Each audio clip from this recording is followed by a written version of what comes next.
and welcome back to my way on the road to 500 subscribers. So subscribe. We do drop these videos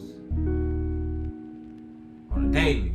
We try to. But anyways, so boom. So last week I went to go check out. I went to the movies. Checked out this little movie and shit though. It was cool little spirit and shit though. I ain't gonna lie. A lot of the chatterbox ass motherfuckers was in that bitch, bro. Like, bro. All right. So let me break it down. Give y'all a little walkthrough, right? So look. I love the movies. I love the movies and shit though. It's cool. It's almost like my third place, right? So I do like a 9 o'clock little showing, right? Boom. I'm thinking, shit, it's the weekday. Ain't nobody gonna be there. I get down in the movie. I get my movie ticket. Go get my little popcorn, my little snacks and shit. I go upstairs.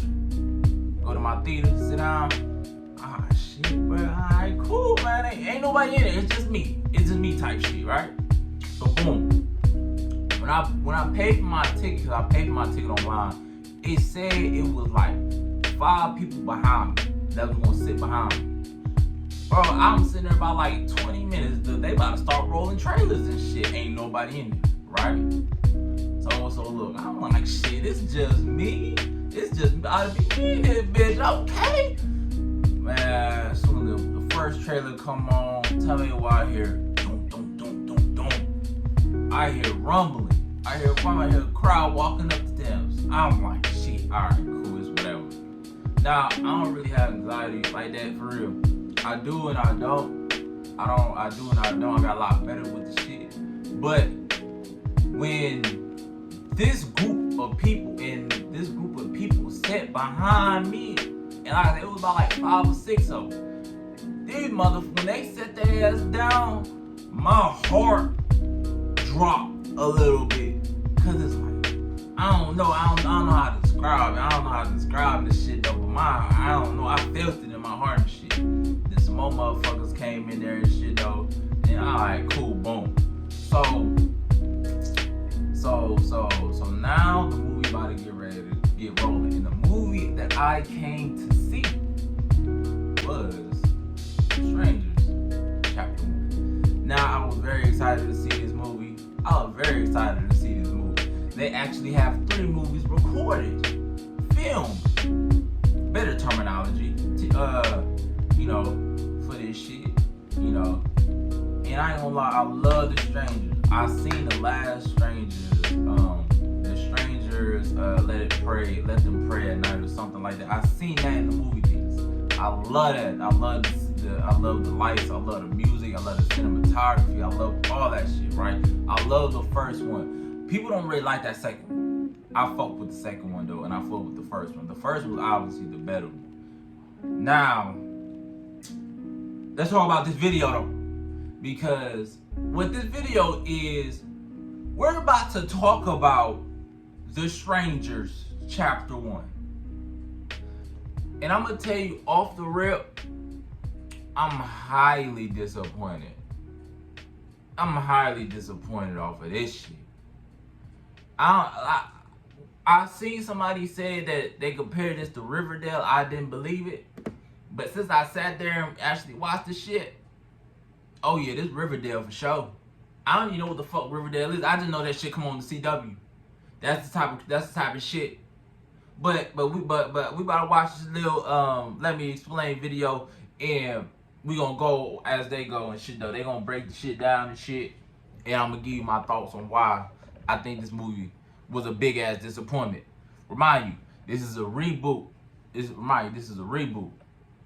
This supposed to be a reboot, right? Not a remake. Not a remake series. A reboot. Alright? So I just want to disclaim that. But let's go ahead and let's go. Scary movie that I absolutely love. I think that first one is a classic. I just rewatched it and I think it still holds up. The follow-up, I hate it though. Like, I have a video for that one, and I went back to listen to it, and I could still hear the pain in my voice. And while I feel bad for Pastel and me, He might feel even worse for me. At first, I thought it was a good thing that they were restarting the timeline, because even the producer's been going on tour, dissing the last one. Do I want to make like a sequel like Prey and Night? Not really. To be honest, I wasn't so in love with Prey and Night, the sequel, because I just wasn't. But then I found out he did After, which I wish I knew beforehand. They said that this one was supposed to be the most brutal out of the series, and they might have meant that for the audience, because, well, I'll be nice and say it's not shot bad. The sound mixing is pretty good, and Madeline does a decent job. But man, this is a remake, reboot, and a retread of the original. This is just an outline of the first movie so that they could redo the series, but then they cut their full movie that they had into thirds. Like, they got another part that's coming out later this year, and then another one at the top of 2025, because they already filmed all of it? Like, they're selling you an episode. This is just the first act. They really meant chapter 1 while charging you for the full price of the book. I'm putting cases on all you bitches. Man, I want my money back. Now, I don't have a problem with them like breaking this shit up in like different. I have no problem with that. That's cool with me. I ain't got no problem with that. I ain't got no problem with that. I actually think that's a creative idea. I actually do like that idea. There's no problem with that. I actually like it. Do it come with issues like when shit like this happen, when a lot of people like the movie or the movie shit? Yeah, that's an issue. But I do like how they broke it up in part 3s and shit though. I do like that. I do like that idea. I got it through A-list, but still, I expect a 4th check-in for the next week. Honestly, tell me why this girl was scarier in If. Hi. Oh, God. So with a full spoiler warning for your safety, let me explain. So the movie begins with a guy dying in the woods who ends up appearing in missing posters later in the movie, but then really does go missing because they're not going to talk about him until the next chapters. And so it just cuts to the opening text, which copies what the first movie said, with there being 1.4 million violent crimes a year. And luckily it hasn't grown since 2008. But they add this stat that one happens every 26.3 seconds, and that 7 have occurred since we started watching this film. And I think those 7 were watching this with me in the theater. I have to ask, did you like know how to play piano? Or you guys just have to put up with this all day? But they also don't do it every interview, so it always continues to shock us. It's completely random. We then cut to a couple who's going to Portland as they celebrate their 5-year anniversary, and they decide to stop at this diner, which should have been warning number 1, because after watching that new Yuma movie, if I see this guy, you just know you gotta keep it moving. Are you sinners? You know? They end up talking to another couple who says that they're also celebrating their anniversary, but that's when we learned that our main character's never married, because at some point, I think on their first date, she mentioned that she never wanted to tie the knot, and since then there's been this miscommunication, and he just never put a ring on it, something that they flipped from the first one. They even have these similar Mormon boys appear, just like the original had, but in that one, they were the kids who find the couple mutilated. Here, they look like the evil ones who might have done it. It feels like that especially after they find their car not wanting to start, and the boyfriend kind of blames the town, saying that it's a scam, that the mechanics might have done it when they were out there eating, and now they have to spend the night. And while I'm not saying that he's wrong, little does he know he's in for a cruel summer. Do you hear that? The silence. Now they're at this cabin in the woods with no car, no food, no good script, but they really thought that they were cooking with this Budweiser shot where you can see his eye through the 6-pack. Like, you didn't think to get groceries though? Because the fridge is broken, they call up the host to come fix it later, and in the meantime they decide to make out. Before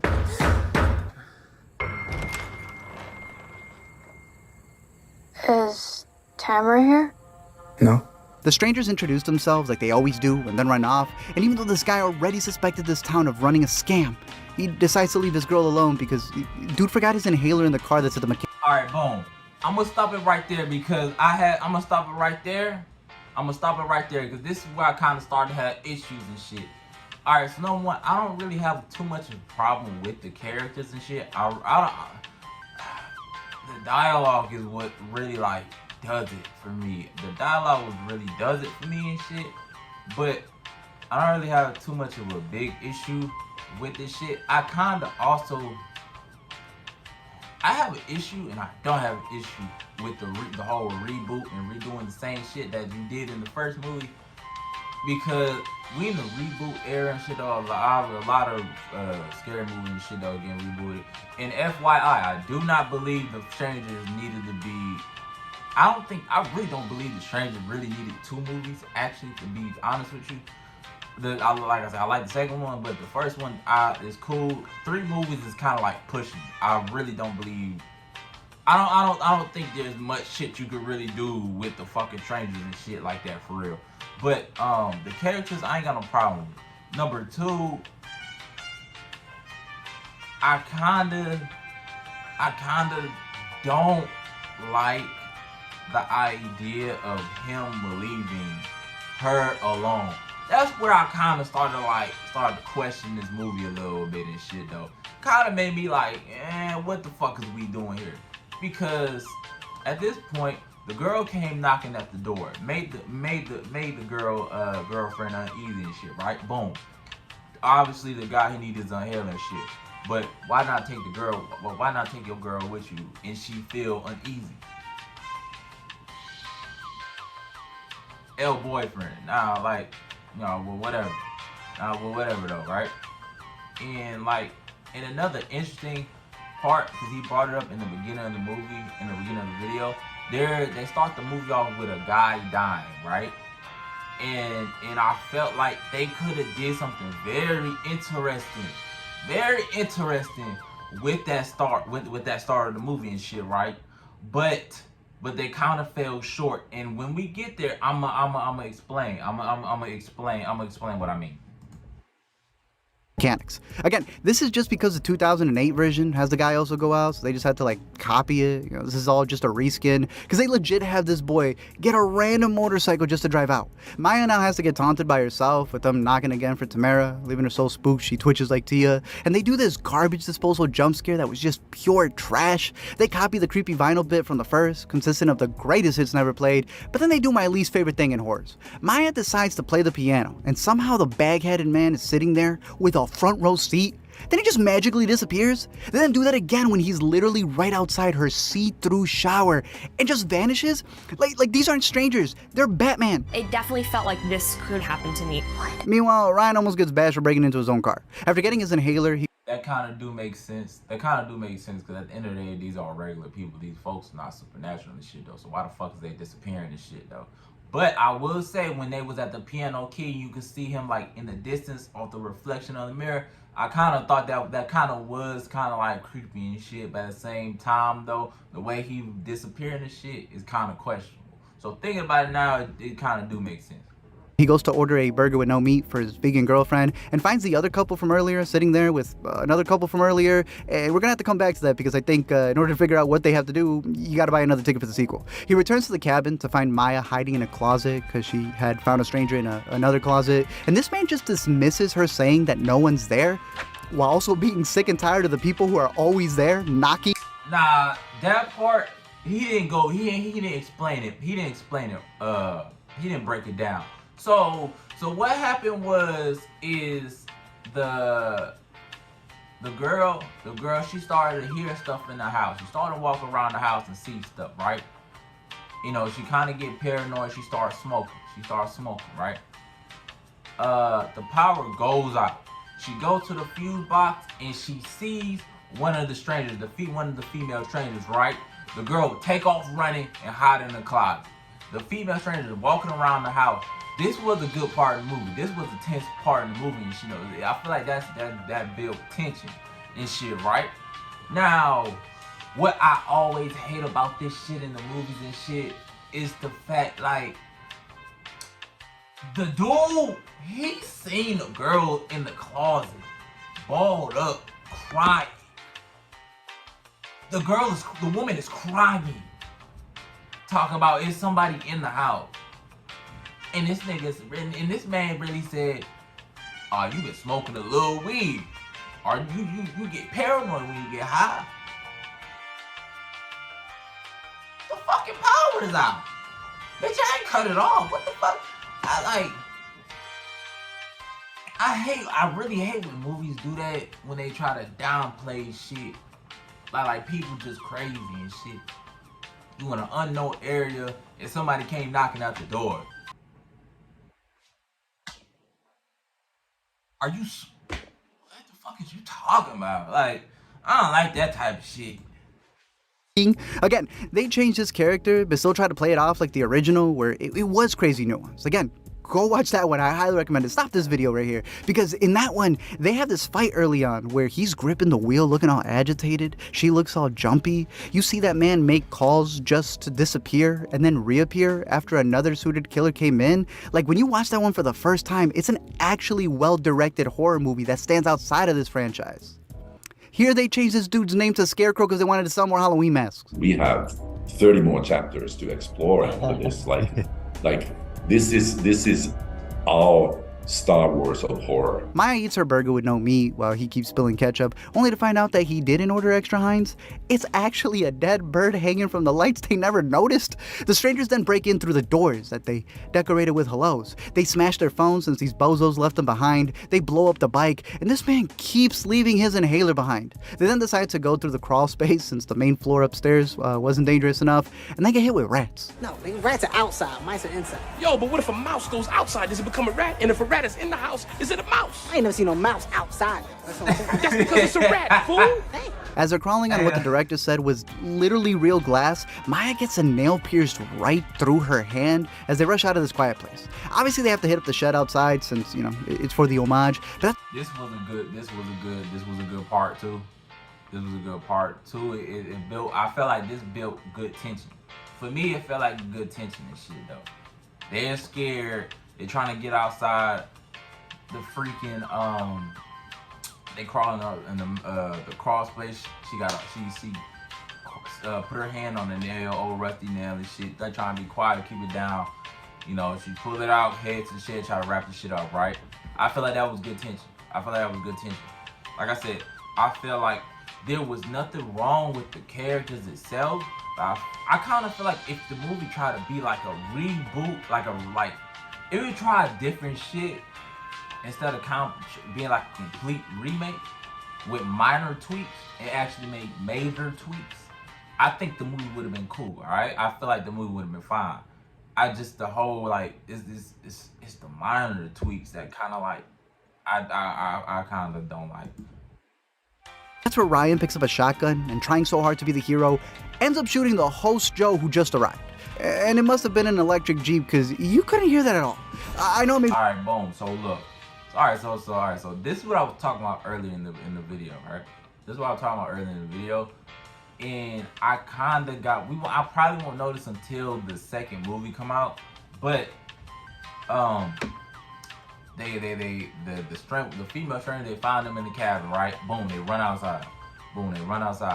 They trying to make their way to the motorcycle. They trying to make their way towards like the front of the cabin and shit. They trying to make a run for it. They hear somebody. The dude was like, all right, we think it's about a stranger. I'm about to blow at him. I'm about to blow at him. I'm gonna put a shell on him, right? Come to find out, the dude he killed was the host. The person who owns this cabin. He blew him. He put a shell on his back. Well, he put a shell on his chest. And also, the reason he came out there is because the refrigerator was fucked up. The girl called him, hey, can you come fix it with the whoop? All right, boom. All right, so now when I thought about this, I instantly thought about like, maybe, because the guy that died at the beginning of the movie, he stayed in this same cabin. Now, now, when I was sitting there thinking, I was like, damn, maybe the host, maybe the guy who owns this cabin works with the strangers in a way and shit, though, kind of like a cult, like in a way. He places the cabin there, he rents it out, and the strangers, they come in and they do what they gotta do. They do what they gotta do and shit. You know, it's almost like a trade-off. They won't kill the host, and shit, as long as the hosts keep renting out and bringing them victims and shit, right? I feel like that would have been a good idea. But when they blew this boy head off, that shit kind of went, I feel like that shit kind of went out the fucking way. I feel like that shit went out the fucking way. And also, this is, they're copying the first one. So I don't think that would have been like, I don't think they would have did that shit. But I felt like that would have been a good thing. I feel like that would have been a good way to change shit up. That would have been a great way to change shit up, to me, in my opinion. But this was the moment where shit kind of went left for me. And I kind of was like, yeah, I'm not fucking with this movie. This movie has dropped down from, went down from a fucking 8 out of 10 to damn near a 6.5 out of 10. because it's copying. It's a remake at this point, bro. Maybe a broken record on this, but yes, this is a flip on the dude from the first who accidentally shoots his buddy who was helping him throughout the whole movie, you know, even decorated the spot for the proposal, put him flowers out, and then blasts him when he actually comes in to help. Listen, man, I'm outside. I got here early. I just decided to come out and, you know, just be here for you as soon as I possibly could, because you know how I like to wait on you hand and fucking foot. Yeah, it's Glenn Howerton from Always Sunny and Blackberry. Both better horror projects. They then tried to take his car but get rammed by their Ford, leaving them to split up when Ryan gets trapped. Ryan, go now! Personally, I'd take his truck that's still running, because if you remember even in the second one, they had him ghost riding the whip when it was on fire. Like, that thing's indestructible. Maya then decides to make the most noise possible while running into the woods and chooses to hide in the most obvious place that's completely lit by moonlight. Like, she's literally making eye contact with the pinup girl, thinking that just because God created her in autumn mode, that she's just gonna blend in with the leaves. What I think is so important in the Strangers universe is that it feels real. Luckily, the host flip phone has many. Also, this part, before she started talking, right? Of course, before she started talking, I feel like this was a good tension part. The girl literally jumped in a hole. I don't know how deep was the hole, but the girl literally deep in the hole and kind of like buried herself in like sticks and leaves and shit, and was literally terrified for her fucking life, looking up at the train and hoping that she don't see her and shit though. Now, I don't know, some people be like, oh, it was a fucking moonlight. You probably seen her and shit though. No. Sometimes I don't know, I ain't never been in the woods, but it's dark as fuck in the woods. This is Hollywood, bro. This is Hollywood. This some Hollywood shit. I promise you, you can't see that well you can't see that well. I promise you. That's some Hollywood shit. You gotta think about it from a different, like, you gotta be immersed like that, bro. Like fuck the Hollywood shit, bro. I feel like this was a good part until she got on the phone. I feel like she was loud as fuck, you know. But this was a good tension part though.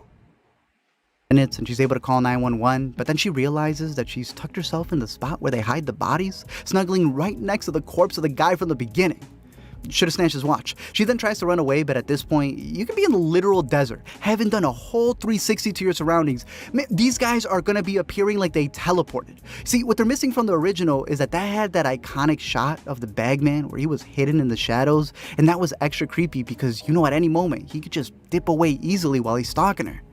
In this new one, they pop up like they're Goku. To do a remake of just The Strangers would be lame. Ryan eventually holds one at gunpoint, but doesn't shoot, even though he had no problem blowing off the faces before. And instead, this chick starts doing yoga stretches on him. Then the big one, instant transmissions next to him. No noise, you know, forget the twigs and the leaves, just a loud punch sound effect as he gives him a knuckle sandwich. Vegans.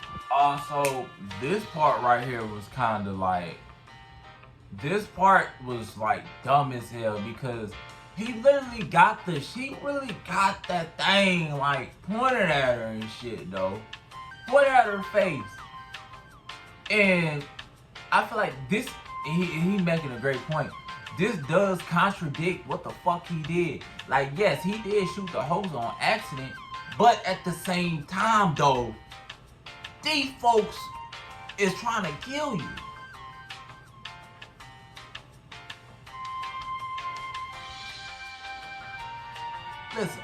Listen, I'm not gonna say if I was in a position what I would do. But all I'ma say is if somebody stabbed me and my girl and shit, and one of the killers talking about bold, I bet you won't do it. Man, all they gotta say, I bet you. That's all they gotta say. That's all they gotta say. Cause he already did it once that night. They're now tied up doing a community theater rendition of the first movie where they finally propose to spend the rest of their lives together. since it's just about to end. Clever boy, he waited till death did him part. After stabbing her and leaving them to bleed out, they head out as the cops arrive right after. And I don't know if you guys... I feel like this part was a good moment and shit. They captured both of them. They both scared for them lives and shit. And the couple asked them, why are you doing this? And they said, because you're here. I believe that's what they said. Yeah, I believe they said because you're here. Now that also would connect to the point I brought up earlier and shit though about it would have been so great if they connected them, the strangers, to the host. That would have been a good connect. Now, I don't think they're gonna do that in the second movie, but that would have been a good connect. That would have been a good connect to intertwine things and make shit different from the original and shit though. That would have been a major tweak, major plot twist. That would have been a major plot twist. But they didn't do that. Also, I feel like this was a good sentimental moment and shit though. The couple scared for them lives and shit though. The woman, they won't have a chance to be married and shit. And they have a real heart-to-heart moment and shit. And he asked her to marry her right there, right now, before they die and shit though. I felt like that was a good sentimental. I felt like that was a sentimental moment. That was kind of like, it was terrifying in a way. It was terrifying in a way and shit though. And I kind of really felt like I said, I never really had a problem with the couple. I never did it. I never really had a problem with the too much of a big issue with the couple and shit though. I didn't have too big of an issue with it. I just felt like the dialogue. I feel like the dialogue is what you know. But I feel like in tense situations and shit, you can really. For me, it felt like I could really feel like the tenseness and them being scared for their lives and shit though. You know, I felt that for me.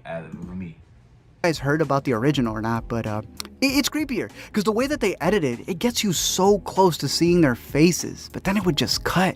It's almost like the only ones that get to see them without the masks are the people who won't survive. Why are you doing this to us?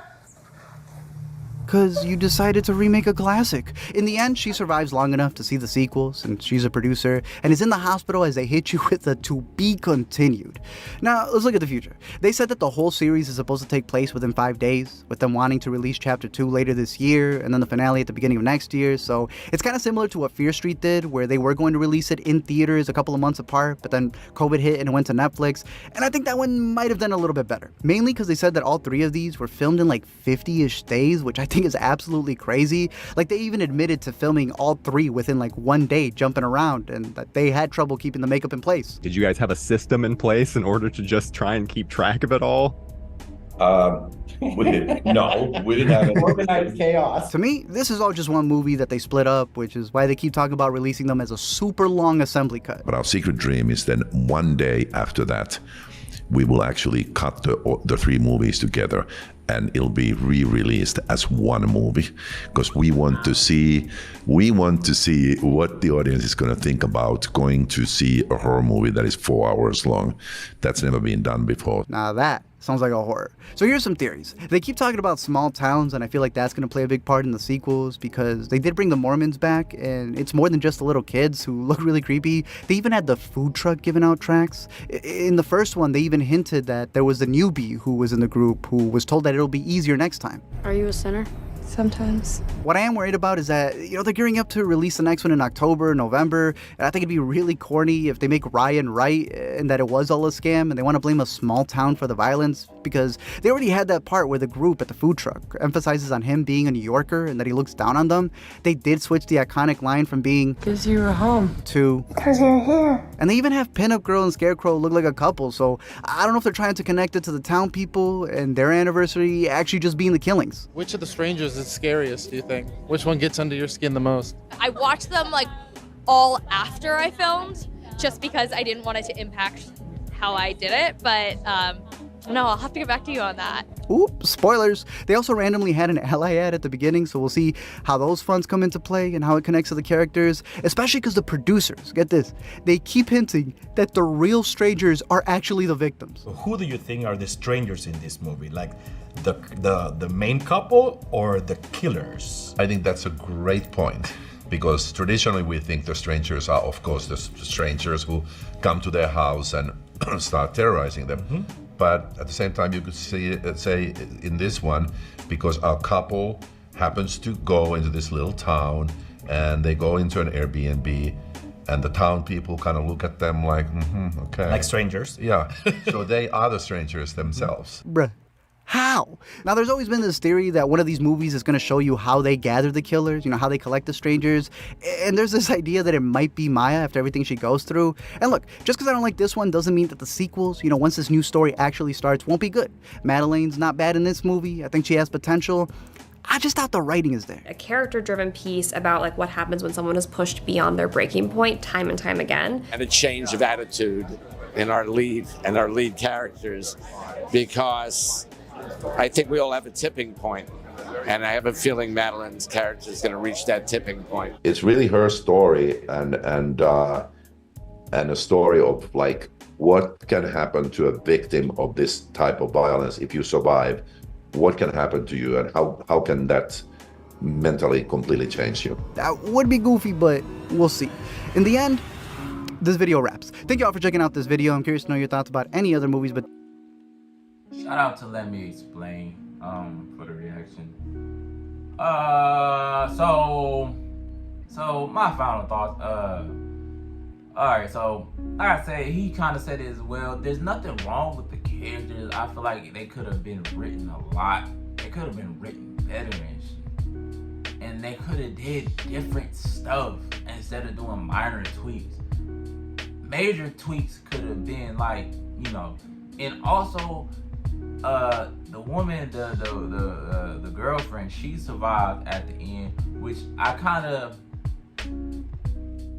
don't have an issue with it. Because now we can see that the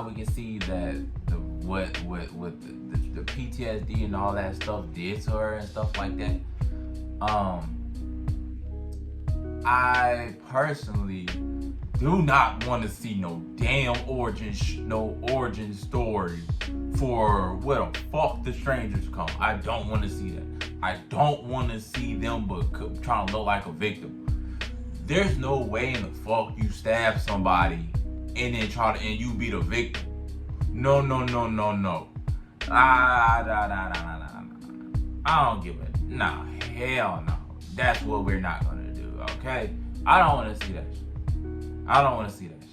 shit. There's no need to over-explain why they are.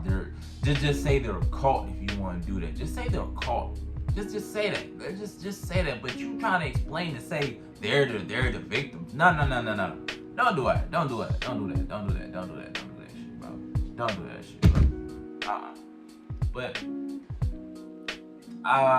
the writing could have been better. There was some cool tense moments for me and shit though.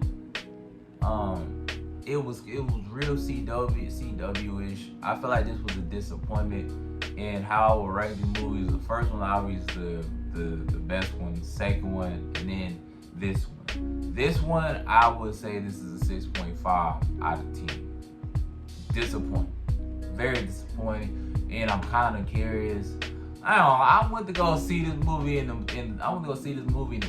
I don't know if I would want to go and see the second one in theaters. I don't know, to be honest with you. I don't know. I really don't know. But we'll have to see and shit though. But 6.5 out of 10 for me, bro. 6.5. But MLB, this is the end of this video. Subscribe if you really like, you like these little videos and shit though, man. I ain't gonna say this was a vlog. This was more of like a review type shit. You know what I'm saying?